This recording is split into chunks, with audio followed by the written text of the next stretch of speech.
Good morning सभी बच्चों को। ऑनलाइन क्लास में आप लोगों का स्वागत है। आप लोग अपने पास कॉपी कलम लेके जो है तैयार हो जाइए। आज हम आपको विज्ञान में जो पोर्शन रसायन विज्ञान का है उसके बारे में बताएंगे। पहला पाठ जो है हमारे आसपास के पदार्थ है जिसके बारे में हम आपको बताएंगे। लेकिन इसके पहले हम आपको विज्ञान के बारे में कुछ सामान्य जानकारी देना चाहते हैं, जिसमें सबसे पहले आता है, अगर आपसे कोई पूछे कि विज्ञान क्या है या विज्ञान किसे कहते हैं, तो आप उसका आंसर या उसका उत्तर आप कैसे देंगे। तो आप जानते हैं विज्ञान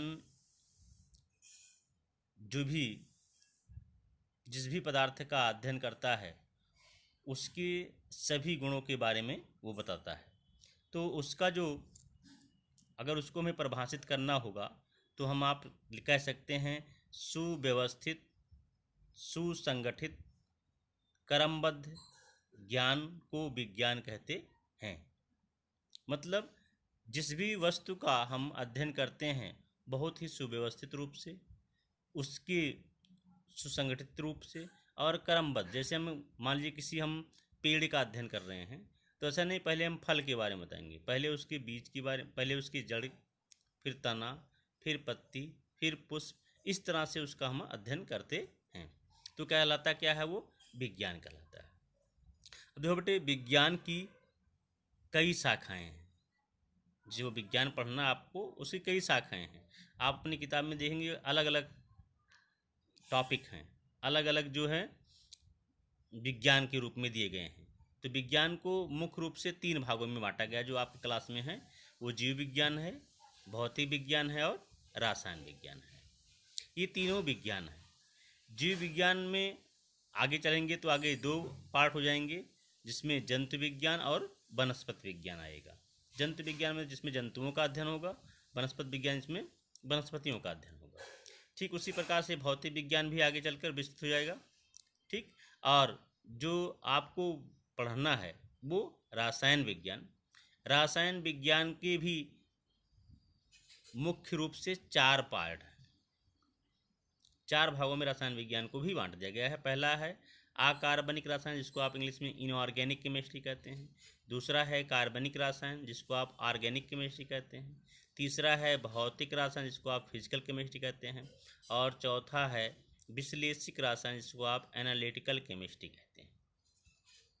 अब इन सबको तो अभी आप जो पढ़ेंगे साइंस वो जनरल साइंस है, रसायन विज्ञान ही है। आगे क्लास में जब आप आगे बढ़ेंगे तो आपको ऑर्गेनिक, इनऑर्गेनिक, फिजिकल ये सभी पढ़ना होगा।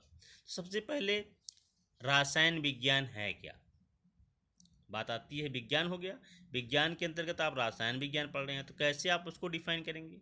तो विज्ञान की वह शाखा जिसके अंतर्गत पदार्थों के रासायनिक संगठन, मतलब समझते हो रासायनिक संगठन, जैसे आपसे कहा जाएगा कि NaCl ये क्या है, एक रासायनिक पदार्थ है, नमक है।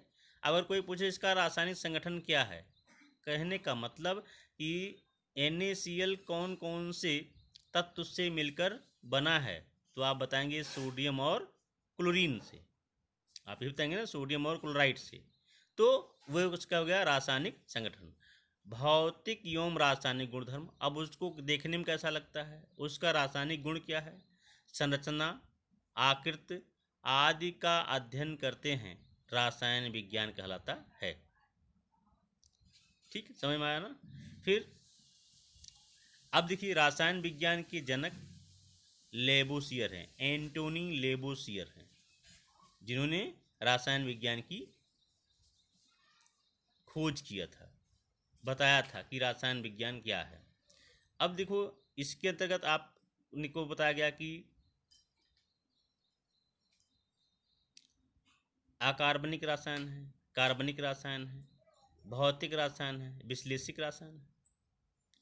तो कार्बनिक अकार्बनिक रासायन जिसमें कार्बन छोड़कर मतलब इसमें आप कार्बन डाइऑक्साइड और कार्बन मोनोऑक्साइड पढ़ेंगे, लेकिन कार्बन को छोड़कर अन्य सभी तत्वों के बारे में, जैसे नाइट्रोजन हुआ, सल्फर हुआ, हाइड्रोजन हुआ, ऑक्सीजन हुआ, इन सब के रासायनिक संगठन के बारे में अध्ययन करेंगे, वो कहलाता है अकार्बनिक। कार्बनिक में देखिए, कार्बनिक मतलब कार्बन था, कार्बन से बने हुए यौगिक, जितने कार्बन है और कार्बन से बने हुए यौगिक का अध्ययन करेंगे, वो कहलाएगा आपका कार्बनिक रसायन।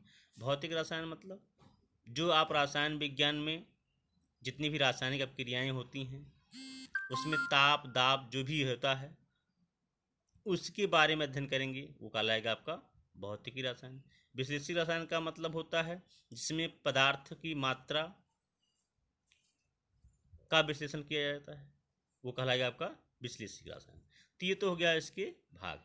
अब देखिए इसमें आपका जो पढ़ना है हमारे आसपास के पदार्थ, तो सबसे पहले पदार्थ क्या है, व्हाट इज सब्सटेंस या मैटर क्या है। तो आप जानते हैं पदार्थ, कोई भी पदार्थ क्या है, पदार्थ हुआ है जो स्थान घेरता है, जिसमें भार होता है तथा आयतन भी होता है, जो सूक्ष्म कणों से मिलकर बना होता है, पदार्थ कहलाता है। जैसे कुर्सी हुआ, मेज हुआ, बोतल हुआ, पेन हुआ, किताब हुआ, ये सब क्या हैं, ये सभी पदार्थ हैं। ठीक, क्यों, अभी आप देखिए आपके घर में टेबल जहाँ रखा होगा वहाँ वो उसका स्थान होता होगा, उतना स्थान तो घिर जाता है ना, या उसका भार तो होता होगा, वजन तो होगा, उसका कुछ आयतन होगा। ठीक, तो पेन हुआ, पेन में भी भार है, किताब हुआ आपका, वो भी एक पदार्थ है। जितने भी ब्रह्मांड में जितनी भी वस्तुएं हैं वो क्या हैं, सभी सभी किस पदार्थ हैं, और ये पदार्थ किसी न किसी सूक्ष्म कणों से मिलकर बने हुए। ठीक, चलिए आगे जो है हम आपको इन पदार्थ का वर्गीकरण बताएंगे, पदार्थ के कौन कौन से भाग हैं, जिनकी कुछ चीज़ें आपके सिलेबस से निकाल दी गई हैं, जिसमें आपको जैसे पहले पढ़ाया जाता था विस्तृत में पदार्थ का स्वरूप क्या है, वो कितने भागों में बांटा गया, ये सब अब नहीं पढ़ना है। अब पदार्थ का वर्गीकरण करेंगे, जो दो प्रकार के होंगे, आपको तत्व और यौगिक, इसके बारे में कल डिस्कस करेंगे। चलिए आज हम इतना ही बताते हैं आपको, और आप इससे संबंधित कुछ होमवर्क लिख लीजिए। पहला है कि क्वेश्चन है विज्ञान किसे कहते हैं,